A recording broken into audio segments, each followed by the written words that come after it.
Well, the Ineos is not going to make it to Denham because its stock tank is only 90 litres, and with the calculation, didn't quite work out. Lucky we got the 76 Hero. Fear not. We've just done a refill. 30 litres. Post-trip analysis, how did it hold up over the 5 days? What broke? Which mods worked, which didn't? What changes need doing? And is it capable for a remote desert trip as it is? Big drive home in the Grenadier. I'll take note of that left foot thing again. I'm not sure.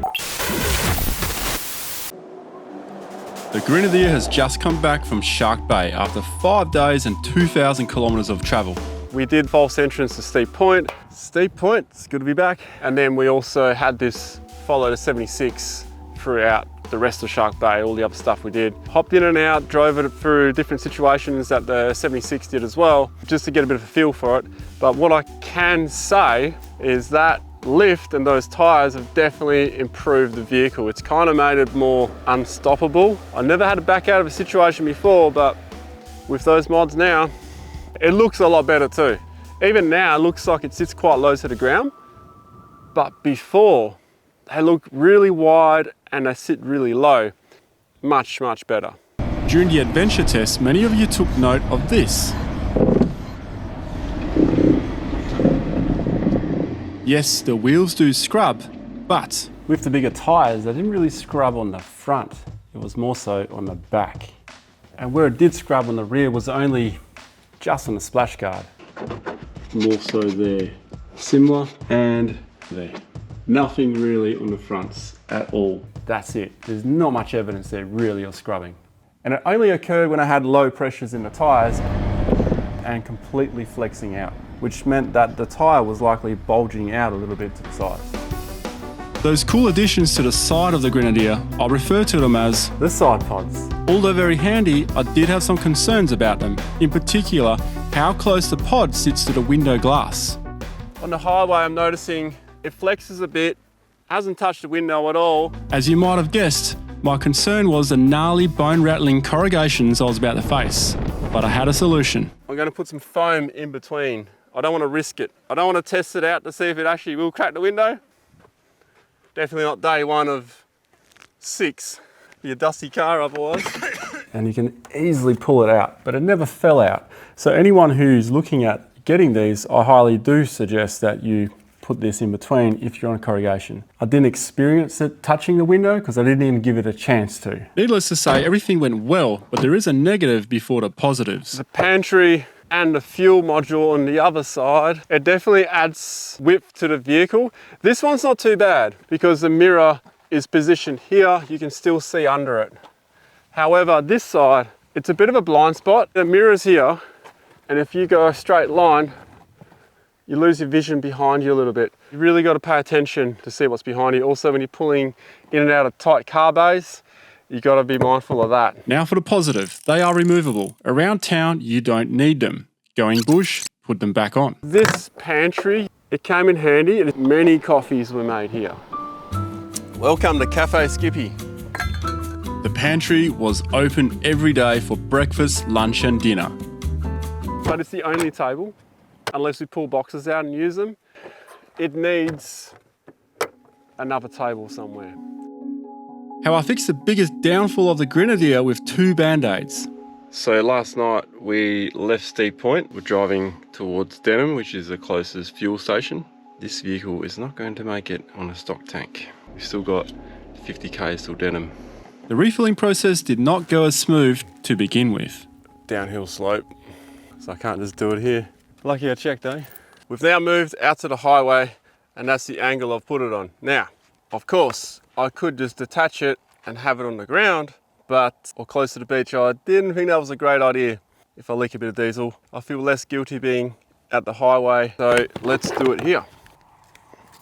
I recommend working this out before you leave on your trip. No leaks so far, that's good. Seems pretty fast. I moved it to the flat, but there wasn't really much more remaining in there, so it got most of it from where it was sitting. So was that easier than a jerry can? I guess that's the question. I'd say yes. Jerry cans are a pain. And this pump could also be used for the jerry can that's on the other side. And I tried that 3 days later on the way home. Gym workout out in the bush.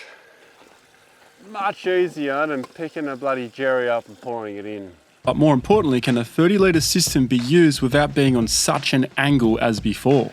So this time round, we didn't fill it the entire way. Turns out that 27 litres is a magic number to refill on level ground without spilling. Shake it more than 3 times, you're playing with it. Travelling with the Grenadier, I use it as a simple layout. Swag, rear setup, and the exterior additions. Having used this setup for a number of nights camping in the bush and on the side of the road to and from Shark Bay, I got my head around what was working and what needs changing. We've got a 40 litre water container, 40 litre fridge, 2 boxes. Underneath that water container, there's like a little nook area. The question is, did it work? To save you from asking why I put the fridge behind the second door, here's the thing, there's not much room here to get in and out, and there was not really any point. So you might as well do a 2-door action. Having the boxes here I found very handy because I could get to my cargo straight away. I didn't have to rummage through. The key to that is not to have to unhook from the bottom, because that's a pain to get down to the sides, because you always stuff the sides of things and you can't get to it, and then it becomes a pain in the ass and it doesn't work. But locating wherever you can loosen the strap up is very important, regardless of what strap you use. That's the easy way. Cooking stuff or food were in these boxes. There was one on the roof as well. Behind we have the 40 litre water tank. Very handy, but this is designed to go on the roof rack. However, I bolted it to this little cubby, you can call it. There's a bracketry, slots into there, sits here. I made it work for there. I was constantly worried about this coming loose because it doesn't feel very secure on this tank. So I was worried about cargo smashing around. Therefore, I had very minimal stuff in here, because had that come off, the whole car would have been flooded from the inside with 40 litres of water. It's actually a lot stronger than I gave it credit for. Like, look at that. That's what I was worried about. So if you see that, you're obviously going to worry. Held up all right. Number 2. Imagine hearing that. I had to endure that sound once I got 1/4 into the water. However, it got me by. Can't complain. But I was concerned about it. This vehicle has a dual battery system already, which is fantastic. However, you need to be aware that the dual battery system in this vehicle, they're linked up so they're running in parallel, which means when you switch the power on to run the accessories in the back or whatever it is you're running off the 12-volt system, you are drawing from both batteries. However, it's not usually too much of a problem as long as you have a fridge that has a volt sensitive setting on it. You just got to set it to the right setting. High, medium and low. Just set it to around about medium, you should generally be right, which means the fridge will turn off when it senses the voltage is really low, and you can still start the car the next morning, fingers crossed. The power's right here. That's great, but look how far it sticks out. That can be a bit of an issue. Going traveling and you're throwing a lot of stuff in, something down the side here, you just stuff things in where you can, right, when you're running out of room. So there's in danger of unplugging and danger of being damaged. the rear of the Grenadier looks tight for space, and that's mainly due to the internal trims. However, when you have little hooks you can hook things onto, it makes it usable. But did my bag with 2 chairs, which is slightly heavy, actually stay secure for the entire trip? Telling you, it's rough. Although it doesn't look very secure, it's very secure. So, what are the immediate changes I'll be making to the rearrangement? Number 1, I lacked a table. There is a table on the side, very small space though, so I didn't really have a proper table. Perfect place for a table. Currently, first aid kit behind it.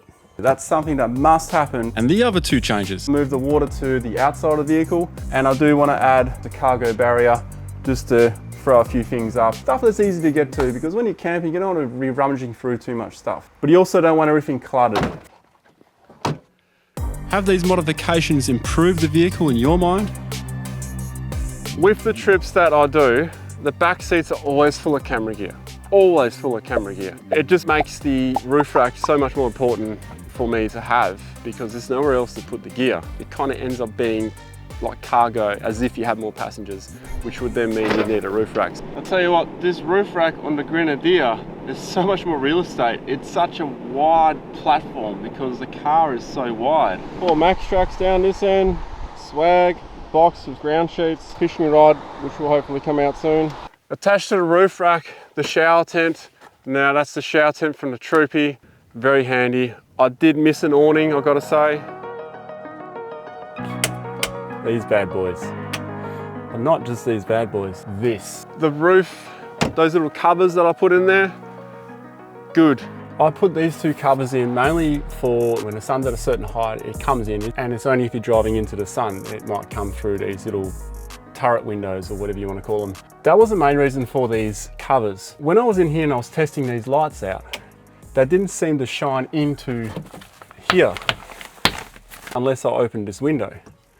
Now the interesting thing is, Out there at night when there's no other lights around, you do notice it then. Those lights came super handy. They're really good. They threw so much more light on the road than what I thought. They're supposed to be just be bush lights, but don't tell anyone.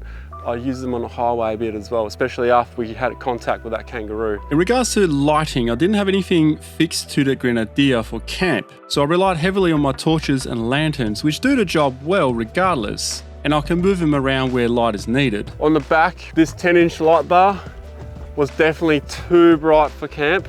Way, way, way too bright. That'll be good light facing forward, to be honest.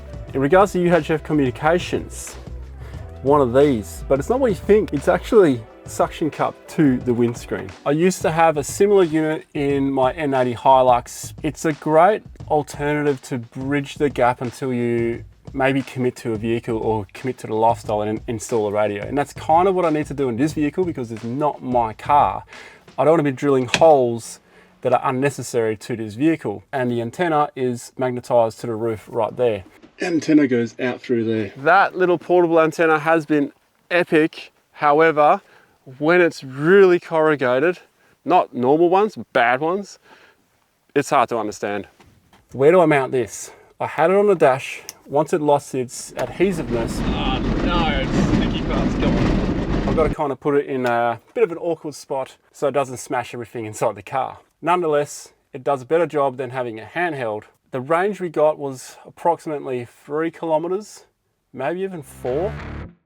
Did anything break on the vehicle? Steering dampener dust cover has come loose. We hit a kangaroo on the way here. The bar took the hit for the team and Skippy left an impression on the door. To honour our fallen kangaroo, we'll from now on call this car Skip. Part of that kangaroo ended up bashing this. Even though you put it back there, corrugation just makes it come loose again. It's not an important part, it's just a dust cover.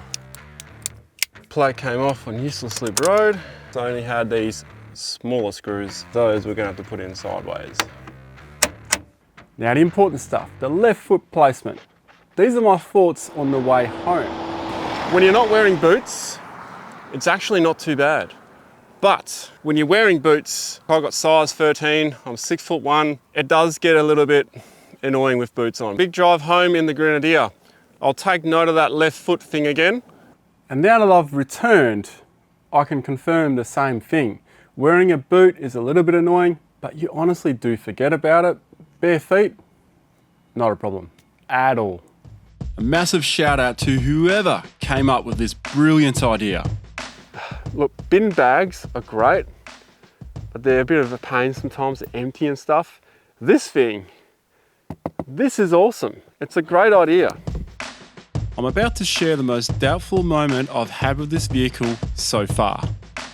When test driving a car, you don't really get to know the vehicle too well, but over 5 days and that amount of kilometers, or just spending days with it at least, and working the vehicle hard, you either gain or lose trust in that vehicle. There was a moment where I'd lost all trust in the Grenadier, and it was a morning of refilling it and then heading towards Denham to go to town. Now, when we got to town, I wanted to get a shower at a caravan park. When we pulled in there, the thermo fans stayed on, even though I turned the car off. It was really loud, it was just going, and it wouldn't stop. And I turned the car off, I locked the car, I double locked it, I triple locked it. Needless to say, I was getting pretty worried. Is this the end of the trip? Just wasn't turning the fan off. I went inside the car, I was looking at the off-road menu, where you can see how much power it's drawing. It was drawing like 100 amps. I contacted Ineos and asked them about this.